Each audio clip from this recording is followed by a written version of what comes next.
Assalamualaikum warahmatullahi wabarakatuh.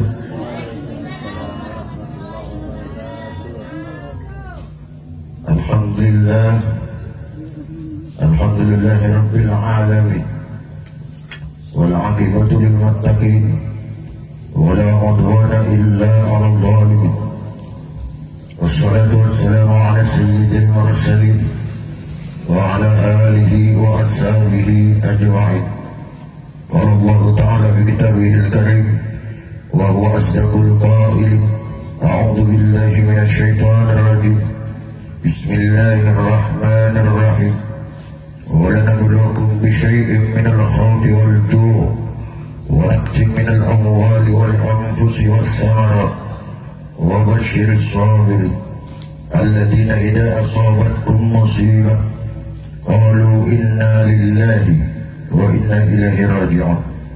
Hadratul mukarramin, segala para alim, para ulama, naqsu bidzikri Al-Ustaz Abdul Wahab, Ustaz Hajman, Ustaz Muhammad Ali, Ustaz Rijal, Ustaz Fatwa, dan tak lupa Pak Ketua kita Bapak Supiardi yang saya hormati, jemaah Majelis Nurul Hidayah, bapak-bapak, para pejuang nafkah yang meskipun capek siangnya bekerja mencari nafkah untuk keluarga, tapi malam ini bisa hadir bersama-sama di majelis kita ini.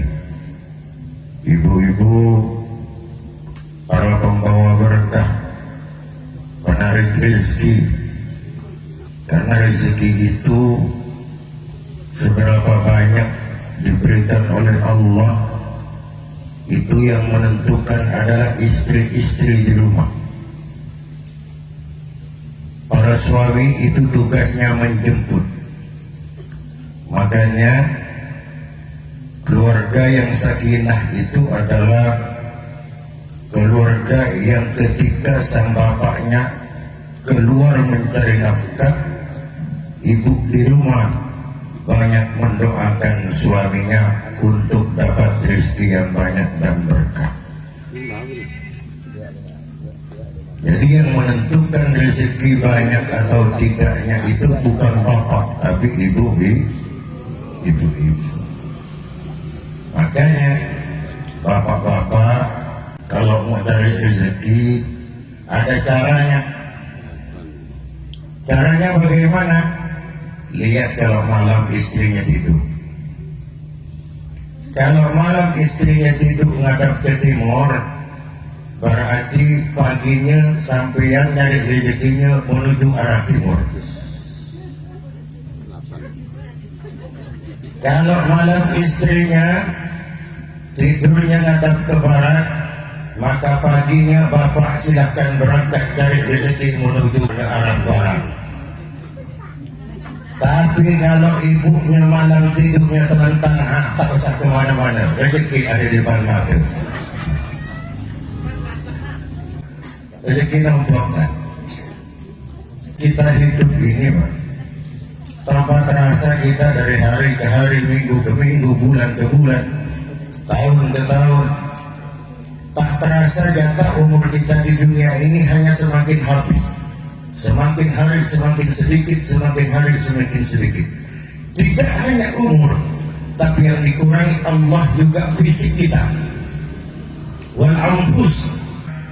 Tidak dari bayi dilahirkan, jadi balita, jadi anak-anak, kemudian remaja, dewasa, tua. Fisik kita semakin hari dari lemah kuat menjadi lemah kembali. Makanya manusia itu tidak lepas dari empat ini, apalagi orang yang berumah tangga. Yang pertama itu contoh misalnya suami istri. Kalau baru kawin baru, pasti tidurnya memerlukan sampai subuh. Tapi juga udah tua, pasti membelakangi kalau perlu disaran. Betul tidak? Betul. Kalau di baru kawin, di remaja, kalau makan banyak, yang dimakan enak-enak. Tapi kalau sudah tua bukan yang enak-enak, tapi yang dimakan itu obat, banyak makan obat. Bukan makan enak-enak lagi, tapi makan obat. Yang ketiga, kalau masih muda, masih gadis, masih bujang remaja, yang dibawa kemana-mana minyak wangi. Tapi kalau sudah tua bukan minyak wangi lagi, tapi minyak angin. Udah, ada yang lebih dahsyat lagi. Kalau masih muda, tidak perlu menunggu untuk keras dan tahan lama. Tapi kalau sudah tua, menunggu lama untuk keras dan tahan lama. Betul. Kita kota dulu baru karena lama nunggunya mau keras. Itu yang terjadi kepada kita. Fenomena ini sunatullah dan akan terjadi kepada siapapun dan dimanapun, tidak terkecuali siapapun dia. Ini membuktikan bahwa manusia itu tidak kekal. Manusia itu tidak abadi. Kenapa? Dunia diciptakan untuk manusia, tapi manusia diciptakan bukan untuk dunia. Kita sekarang hanya menumpang sebentar saja di dunia ini. Kita akan kembali kepada Allah. Karena kita akan kembali kepada Allah, kita akan pulang ke tempat kita, maka bekal harus banyak. Itu kenapa ada majelis Nurul Hidayah, kenapa kita sholat 5 waktu, kenapa kita puasa. Segala amal perbuatan dari yang terkecil sampai yang terbesar, itu semua akan dicatat oleh Allah, akan bernilai di sisi Allah, tidak akan pernah yang terlepas. Faman ya'mal mithqala dzarratin khairan yarah wa man ya'mal mithqala dzarratin syarran yarah. Sekecil apapun, kalau baik akan dibalas baik, kalau jahat akan dibalas jahat. Adakah perbuatan baik itu yang susah untuk kita lakukan? Banyak. Tapi kata Imam Ali bin Abi Thalib karramallahu wajhah, sepupu Rasulullah, menantu kesayangan Rasulullah, beliau mengatakan bahwa inna as'abal amal arba'u fisal. Sesungguhnya amal-amal baik yang paling berat kita lakukan itu tak mudah. Bahkan 101 itu belum tentu. Bisa-bisa 1001 baru ada. Apa yang pertama? Yang pertama adalah al-afwu indal ghadab, yaitu kita memaafkan kepada orang ketika dalam posisi marah. Kita lagi marah dengan orang, lagi sebel dengan orang, kemudian orang itu minta maaf ke kita. Kalau memang Anda mampu untuk memaafkan orang yang kita benci itu, yang kita lagi panas-panasnya, orang minta maaf kemudian kita maafkan, itu manusia hebat. Itu manusia yang jarang ada. Itu manusia pilihan tapi. Karena rata-rata di mana-mana orang itu yang bisa memaafkan orang lain itu ketika dibuat senang dulu. Udah dibuat senang minta maaf baru kita maafkan.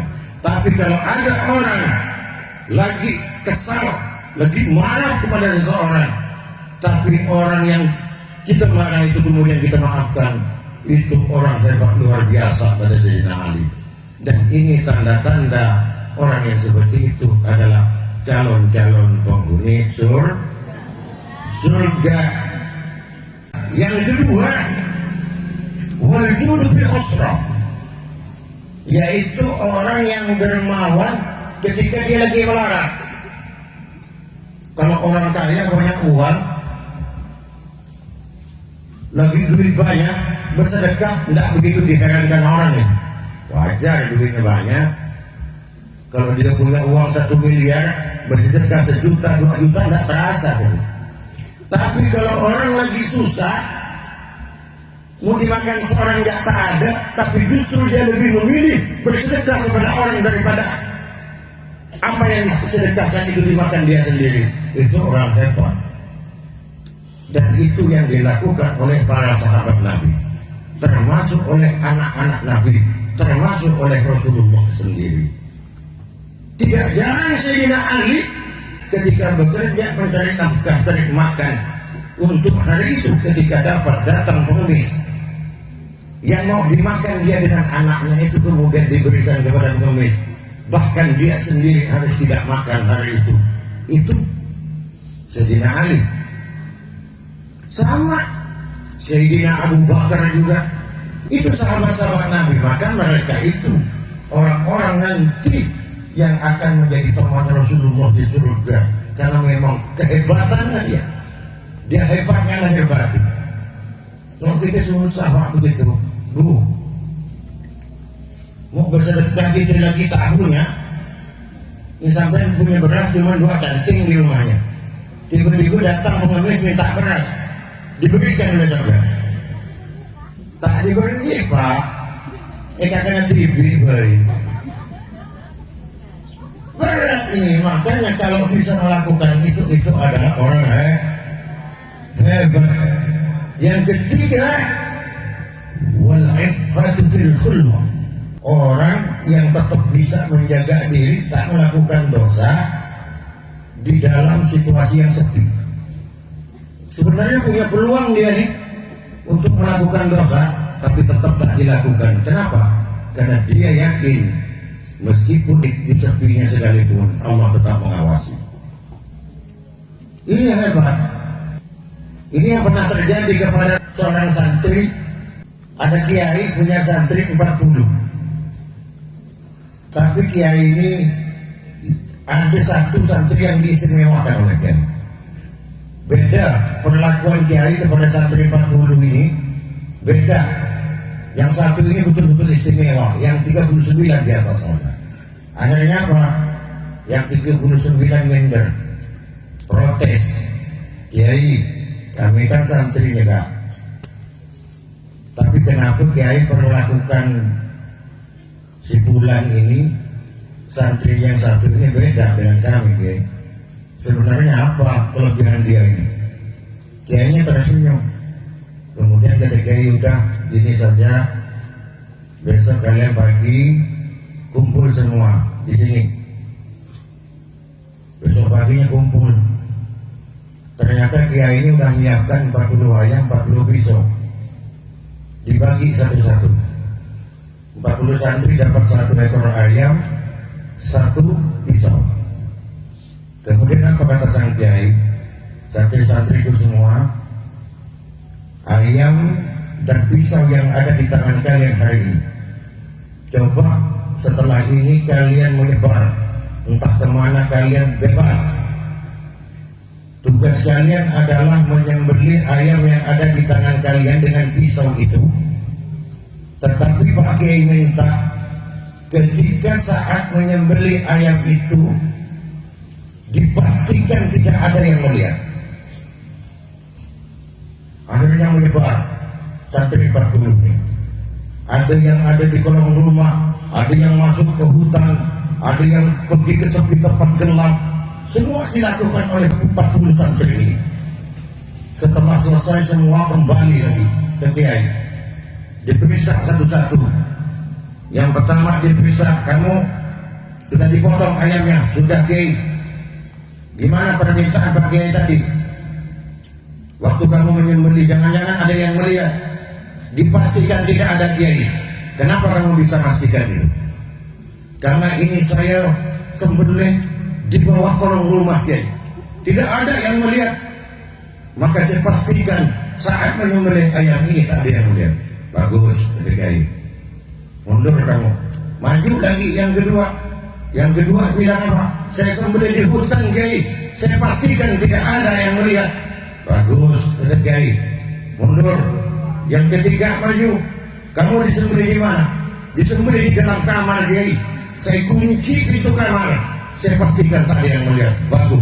Begitu semua sampai 39.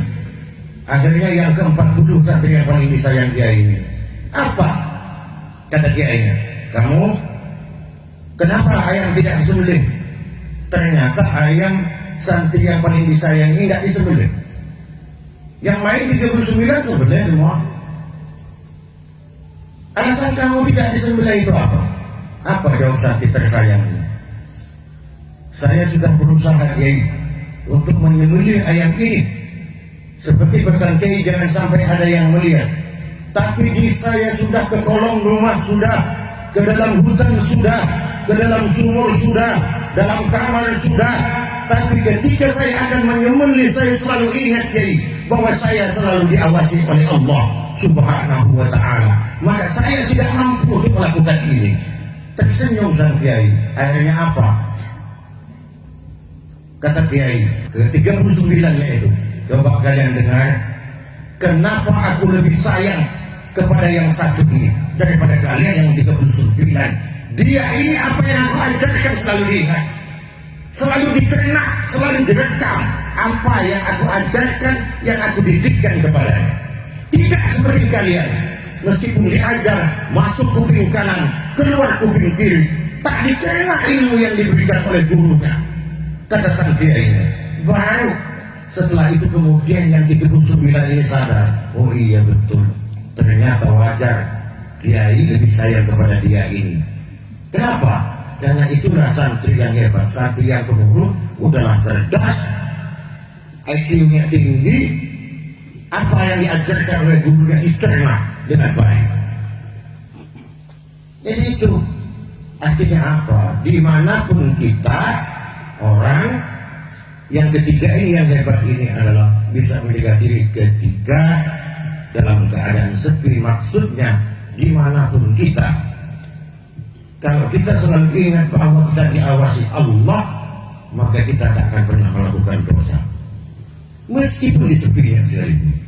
Dan inilah orang yang hebat, kata Sayyidina Ali, kalau bisa melakukan ini. Yang ketiga yang susah dilakukan oleh manusia, yaitu selalu bisa menjaga diri dalam keadaan sepi sekalipun. Terus yang keempat, wa qaulul haqqi liman yakhafu aw yanjuh. Jadi orang yang bisa berkata yang hak, yang benar, yang benar dikatakan benar, yang salah dikatakan salah di hadapan siapapun, baik di hadapan orang yang ditakuti sekalipun ataupun di hadapan orang yang selalu dipinta jasanya. Kita ini kadang berani berkata benar itu kalau kepada orang yang lebih di bawah dari kita, tapi ketika dia atasan kita, susah orang itu berkata ya. Padahal kata Quran apa? Qulil haq walau kana murran. Katakan yang hak itu meskipun itu pahit, mau siapapun kau. Kalau kita susah. Ini kadang ada orang baik nih, selalu ngasih duit, ngasih ini, ngasih itu, begitu. Tak kemudian dia melakukan salah, berani kita untuk menegur kesalahan itu. Jarang manusia bisa melakukan itu. Kenapa? Karena kalau kita tegur, takut ngasihnya berhenti. Atau kebenaran yang kita takuti. Padahal di dalam menegakkan kebenaran itu tidak peduli dengan siapapun. Kalau benar ya benar, kalau salah ya salah. Itu yang benar. Makanya para sahabat dulu, para ulama-ulama salafun sholihin kita, Imam Mazhab, Imam Hanafi, Imam Hambali, semua itu rata-rata wafatnya mereka itu di dalam penjara. Kenapa? Karena demi mempertahankan hak. Dia tidak peduli berdakwah kepada raja yang zalim, dia tetap menyalahkan kalau raja itu salah. Akhirnya dihukum. Imam Hambali itu ngarang kitab itu di dalam penjara. Jadi kitab yang dikarang itu banyak dihasilkan ketika di dalam penjara. Bukan dia salah, tapi karena dia mempertahankan, mengatakan bahwa itu yang hak itu hak, yang batil itu batil. Imam Hambali itu sampai dicambuk, sampai doa Imam Hambali itu apa? Yang dipinta satu aja, ya Allah, kalau memang cambukan ini meskipun sakit, aku masih mampu menahan sakitnya ya Allah. Tapi aku minta kepadamu, kalau memang cambuk ini tidak bisa berhenti, yang aku minta satu saja, sebelum auratku terbuka, aku mohon segera cabut nyawaku ya Allah. Kenapa? Karena Imam Hambali itu saat dicambuk itu dalam keadaan telanjang, hanya pakai celana pendek ini. Celana pendek ini diikat ini. Takut tali terlepas, kemudian aurat dia terbuka. Jadi yang diminta Imam Hambali minta mati sebelum nyawa terlepas dari badan. Itu demi mempertahankan hak. Maka 4 ini adalah perbuatan yang sulit berat untuk bisa kita lakukan. Tapi kalau siapa yang bisa melakukan ini, itulah orang yang insya Allah nanti yang penting dia melaksanakan kewajibannya sholat 5 waktu, puasa Ramadan. Ini dalam calon ahli surganya Allah Subhanahu. Dia harus sabar gitu. Biarkan, jangan marah. Mau digosipin orang, diomongin apapun kena orang, dibilang ini, dibilang itu, puas dia. Nanti berhenti seorang mah, leju seorang mah dia. Yang capek bukan kita. Karena kalau kita menanggapi omongan orang dan sebagainya, berarti kita sama. Maka majelis Nurul Hidayah ini, kita jemaah yang ada di sini, majelis ini ayo jangan hanya kita hadir, tetapi pengajian-pengajian ilmu-ilmu yang diberikan ini, baik oleh saya, oleh Ustaz Wahab, Ustaz yang lain, dikenal, terus praktekkan. Jangan kita ikut majelis tiap malam Jumat hadir terus bertahun-tahun, tapi yang ngerumpi tetap ngerumpi. Yang suka nyakiti orang masih nyakiti orang, yang gak sembahyang masih tak sembahyang, yang suka marah lakinya pun masih kah. Jadi apa hasilnya? Bukankah Anda ketika nanam padi, harapan Anda ingin mengetam padi? Ketika Anda menanam sayur, Anda ingin panen sayur. Makanya ketika di majelis ilmu, kita menuntut ilmu, belajar tentang ilmu, yang diharapkan adalah ada peningkatan di dalam keseharian kita, di dalam perbuatan kita. Nah, mudah-mudahan majelis Nurul Hidayah ini, jemaahnya kita semua, semakin hari semakin baik, amal kita semakin dilipat gandakan oleh Allah, kita semua semakin jadi orang yang soleh dan solehah. Amin ya Rabbal. Di dunia kita bersama di majelis Nurul Hidayah ini, nanti di surga pun kita selalu bersama Maendang. Kita bertetangga nanti ya. Maendang nanti di belakang rumah saya. Saya dengan ibunya ini, Maendang tetap jomblo sana. Jadi itu ya. Nah, jadi itu demikian yang dapat saya sampaikan, mudah-mudahan bermanfaat. Intinya sudah bermanfaat. Assalamualaikum warahmatullahi wabarakatuh.